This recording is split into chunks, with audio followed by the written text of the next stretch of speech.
Kasus dugaan penipuan tiket konser grup musik Coldplay memasuki babak baru. Polisi menetapkan mahasiswi berusia 19 tahun GDA sebagai tersangka dengan total kerugian 5,1 miliar rupiah. GDA, 19 tahun, tersangka penipuan tiket konser band asal Inggris Coldplay, dihadirkan oleh polisi dalam konferensi pers Polres Metro Jakarta Pusat.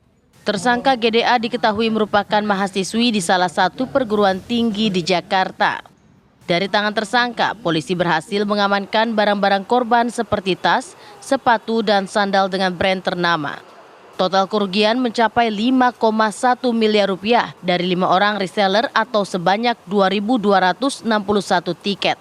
Adapun modus tersangka mengiming-imingi para korban yang merupakan para reseller untuk memudahkan mendapat tiket konser Coldplay. Namun sampai hari pelaksanaan konser, korban tak mendapatkan tiket hingga menanggung kerugian material. Total adalah 5,1 miliar rupiah atau 2.268 tiket.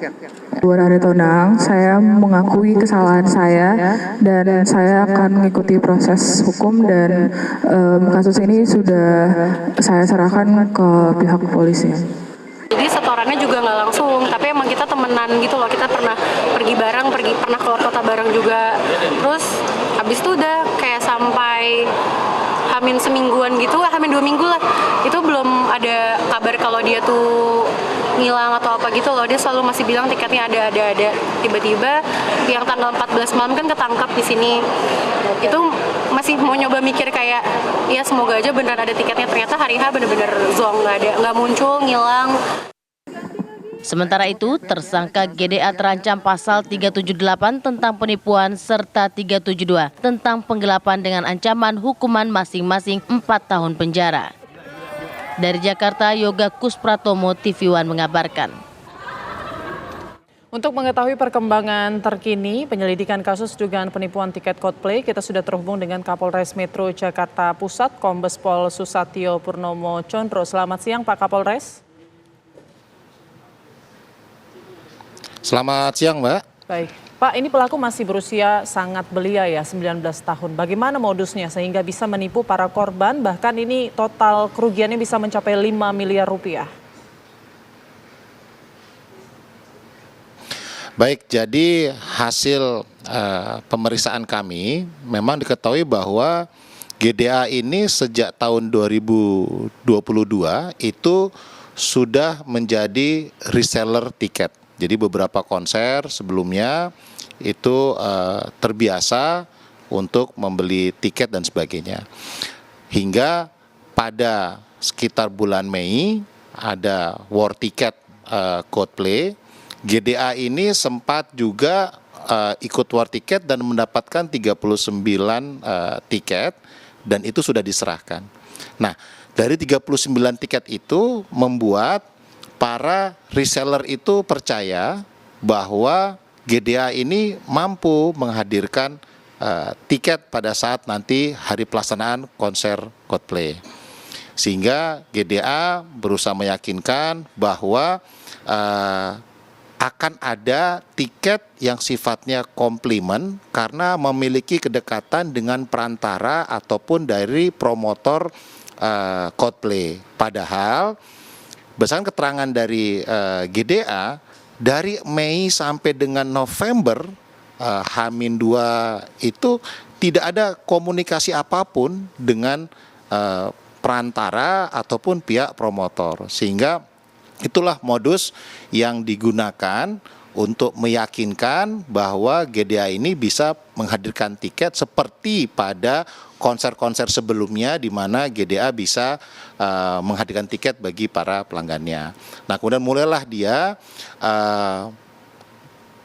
mulai dari teman-temannya, kemudian ada beberapa orang mulai memesan tiket sampai kemudian pada akhirnya tidak mampu dia penuhi padahal sudah H-1, H-2 gitu. Itulah kemudian salah satu pelapor tanggal 13 itu melaporkan ke Polres Metro Jakarta Pusat sekaligus memang dibawalah si GDA-nya ini ke Polres gitu. Nah ini modus yang digunakannya adalah dengan meyakinkan bahwa punya kedekatan dengan perantara dan sebagainya sehingga memang yakin akhirnya membeli.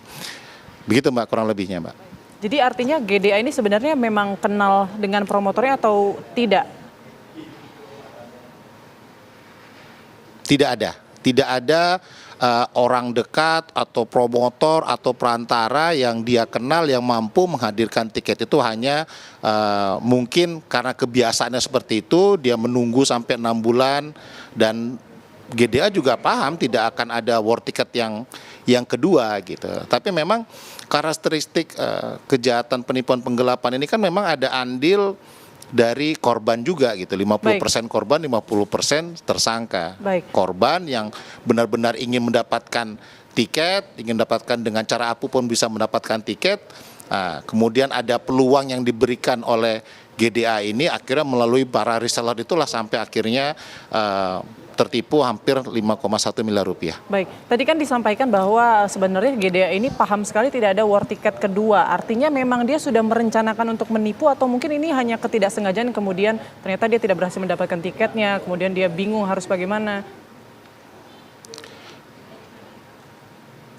Jadi dalam kacamata kami, kacamata penyidik bahwa ketika memang tidak ada hubungan, tidak ada kenal dengan perantara apapun tapi mengeluarkan rangkaian-rangkaian kata bohong sehingga meyakinkan para reseller ini tentunya ini menjadi mens rea atau niat jahat dari awal sampai dengan kemudian terjadi tindak pidana penipuan atau penggelapan tersebut karena motifnya itu adalah bahwa GDA itu berencana untuk mengambil keuntungan sekitar 250.000 per tiket. Nah itu keuntungannya tergantung pada kelas-kelas tiketnya. Mungkin kalau tiketnya premium, mungkin dia bisa mengambil keuntungan lebih daripada itu. Baik. Demikian Mbak. Lalu total kerugian ini kan 5 miliar rupiah, apakah uangnya sudah dikembalikan? Atau masih ada duitnya Pak? Dari 5,1 miliar ya yang kita data, kita cek dari aliran transaksi pada rekening GDA, memang ada sebagian itu sekitar 1, sekian itu dia kembalikan. Kemudian yang kami sita dari barang-barang mewah ya ada tas, ada sepatu dan sebagainya itu kami taksir mungkin sekitar 500 sampai dengan 600 juta rupiah. Nah, sisanya yang hampir 2, sekian miliar itu digunakan untuk kebutuhan pribadi. Nah, ini yang masih kami lakukan upaya pengembangan penyidikan untuk menggali dana itu kemana. Kalau memang digunakan untuk keperluan pribadi, itu digunakan untuk apa? Kalaupun ada aliran dana ke pihak lain, tentunya itu akan menjadi objek pengembangan penyidikan kami. Baik. Ada pihak lain yang mungkin terlibat, Pak, selain GDA ini?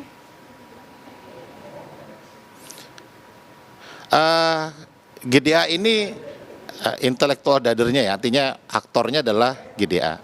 Kami saat ini mengembangkan penyidikan terhadap 1 orang tersangka. Tentunya nanti kalau memang ada pihak-pihak lain yang menerima aliran dana dari GDA, ya mungkin perkara ini juga bisa berkembang. Tapi sampai dengan saat ini kami masih fokus untuk mengumpulkan alat-alat bukti terhadap kejahatan yang dilakukan oleh GDA, baik dalam konstruksi pasal penipuan ataupun konstruksi pasal penggelapan.